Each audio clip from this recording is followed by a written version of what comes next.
Hi friends, welcome to Indu's Kitchen.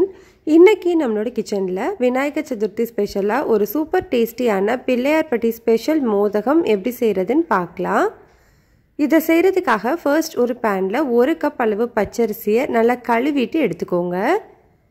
ஸ்டவ்வை வந்து low to medium ஹீட்ல வச்சிட்டு இந்த பச்சரிசியில இருக்கிற ஈரத்தன்மை சுத்தமா போற வரைக்கும் நல்லா வறுத்துக்கணும்.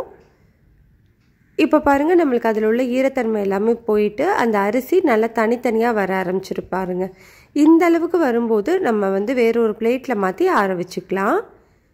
இப்போ 1 கப் அளவு பச்சரிசிக்கு 1/4 கப் அளவு பாசிப்பருப்பு எடுத்துக்கணும். பருப்பை நல்லா கழுவிட்டு அதே மாதிரி பேனில் சேர்த்து அதோட ஈரத்தன்மை போகிற வரைக்கும் நல்லா வறுத்து எடுத்துக்கோங்க. இப்போ பருப்பும் நல்லாவே வறுப்பட்டுருச்சு. இதையும் அதே பிளேட்டுக்கு மாற்றிக்கலாம். அரிசியும் பருப்பும் கம்ப்ளீட்டாக ஆறணும். ஆறினதுக்கு அப்புறமா நம்ம இதை ஒரு மிக்ஸி ஜாருக்கு மாற்றிக்கணும். இப்போ இது கூட வாசனைக்காக 2 ஏலக்காய் சேர்த்துக்கிறேன். நம்ம நார்மலாக ரவை இருக்கும் இல்லையா, அந்த ரவை பதத்துக்கு அரைச்சி எடுத்துக்கணும். ரொம்ப நைஸாகவும் அரைச்சிடக்கூடாது, ரொம்ப கொரப்பாகவும் இருக்கக்கூடாது. ரவை பதத்துக்கு இருந்தால் சரியாக இருக்கும். பாருங்கள் இந்த மாதிரி. இப்போ இது தனியாக இருக்கட்டும். நம்ம 1 கப் பச்சரிசி 1/4 கப் அளவு பாசிப்பருப்பு மொத்தமாக 1/4 கப் எடுத்தோம்ல, அதே கப்பில் 2.5 கப் அளவு தண்ணியை ஒரு பேனில் சேர்த்துக்கோங்க. இது கூட 1 டீஸ்பூன் அளவு நெய் சேர்த்துக்கலாம். நெய் சேர்க்கும் போது நல்ல வாசமாகவும் இருக்கும், டேஸ்டாகவும் இருக்கும். இது இனிப்புங்கிறதுனால ஒரு பிஞ்ச் அளவு மட்டும் உப்பு சேர்த்து நல்லா கொதிக்க வச்சுக்கோங்க. இந்த மாதிரி இது நல்லா கொதிச்சு வரும்போது ஸ்டவ்வை வந்து லோ ஹீட்டில் வச்சுட்டு நம்ம ஏற்கனவே அரைச்சி வச்சுருக்கிற அரிசி பருப்பு பவுடர் இருக்குல்ல, அதை சேர்த்துக்கலாம்.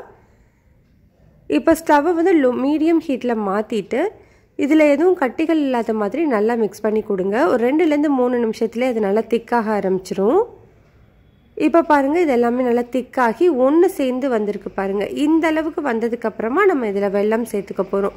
1 கப் பச்சரிசிக்கு அதே 1 கப் அளவு வெல்லம் சேர்த்துக்கிறேன். இது வந்து இனிப்பு கரெக்டான அளவில் இருக்கும். உங்களுக்கு இனிப்பு அதிகமாக வேணும் அப்படின்னா நீங்கள் 1/4 கப் அளவு பொடிச்ச வெல்லம் சேர்த்துக்கலாம்.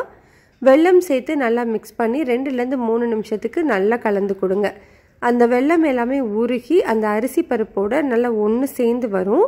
இந்த மாதிரி வந்தோடனே இது கூட 1/2 கப் அளவு துருவின தேங்காய் சேர்த்து நல்லா மிக்ஸ் பண்ணிவிட்டு ஸ்டவ் ஆஃப் பண்ணிக்கலாம். அவ்வளோதான். இதை வந்து அப்படியே ஒரு பவுலில் மாற்றி நல்லா ஆற வச்சுக்கோங்க. வெது வெதுப்பான சூடு வந்ததுக்கப்புறமா நம்ம வந்து இதை கொழுக்கட்டையாக பிடிக்க ஆரம்பிக்கலாம். இப்போ இது கை பொறுக்கிற சூடுக்கு வந்துருச்சு. இப்போ நம்ம கொழுக்கட்டைகள் செய்ய ஆரம்பிக்கலாம். அதுக்கு உங்களோட கையில் நெய் இல்லைன்னா எண்ணெய் தேய்ச்சிக்கோங்க. இந்த மாதிரி நல்லா தடவிட்டு பிள்ளையார்பட்டியில் பார்த்தீங்கன்னா இதுக்கு எந்த மோல்டுலாம் யூஸ் பண்ண மாட்டாங்க. சின்ன சின்ன உருண்டைகளாக தான் உருட்டி வைப்பாங்க. அந்த மாதிரி நீங்கள் சின்ன சின்ன உருண்டையாகவும் உருட்டிக்கலாம். அப்படி இல்லைன்னா இந்த மாதிரி அழகுக்காக இந்த மாதிரி மோல்டெல்லாம் இருக்குல்ல, அந்த மோல்டுக்குள்ளே நம்ம ரெடி பண்ணியிருக்கிற மாவை வந்து வச்சு ஷேப் பண்ணியும் எடுத்துக்கலாம். மோல்டுக்கு யூஸ் பண்ணுறதுக்கு முன்னாடி நல்லா உள்ளுக்குள்ளே நெய் தடவிட்டு அதுக்கப்புறமா வச்சுக்கோங்க. அப்போ தான் ஒட்டாமல் நம்மளுக்கு எடுக்கிறதுக்கு வரும். இப்போ பாருங்கள் நம்மளுக்கு சூப்பரான ஷேப்பில் கிடச்சிருக்கு. இதே மாதிரி நம்ம எல்லாத்தையுமே செஞ்சு எடுத்துக்கலாம். இப்போ பாருங்கள் நான் வந்து செஞ்சு எடுத்துட்டேன். இப்போ இதை நம்ம வேக வச்சுக்க போகிறோம். இட்லி பாத்திரத்தில் 2 டம்ளர் அளவு தண்ணி சேர்த்து தண்ணி நல்லா சூடானதுக்கப்புறமா நம்ம ரெடி பண்ணி வச்சுருக்கிற மோதகத்தை உள்ளே வச்சிடலாம். மீடியம் ஹீட்டில் ஒரு 10 நிமிஷம் வேக வச்சு எடுத்துக்கோங்க. 10 நிமிஷத்துக்கு அப்புறமா பாருங்கள் அந்த மோதகம் மேலே எல்லா இடத்துலையுமே நல்லா ஷைனிங்காக இருக்குது பாருங்கள். இந்த மாதிரி இருந்ததுன்னா வெந்துருச்சுன்னு அர்த்தம். இப்போ ஸ்டவ் ஆஃப் பண்ணிவிட்டு கொஞ்சம் வெது வெதுப்பான சூடு வந்ததுக்கப்புறமா நம்ம இதை எடுத்துக்கலாம். அவ்வளோதான், சூப்பர் டேஸ்டியான மோதகம் ரெடி ஆகிடுச்சு. இந்த விநாயகர் சதுர்த்திக்கு ட்ரை பண்ணி பாருங்கள். ரெசிபி பிடிச்சிருந்தா லைக், ஷேர், சப்ஸ்கிரைப் பண்ணிக்கோங்க.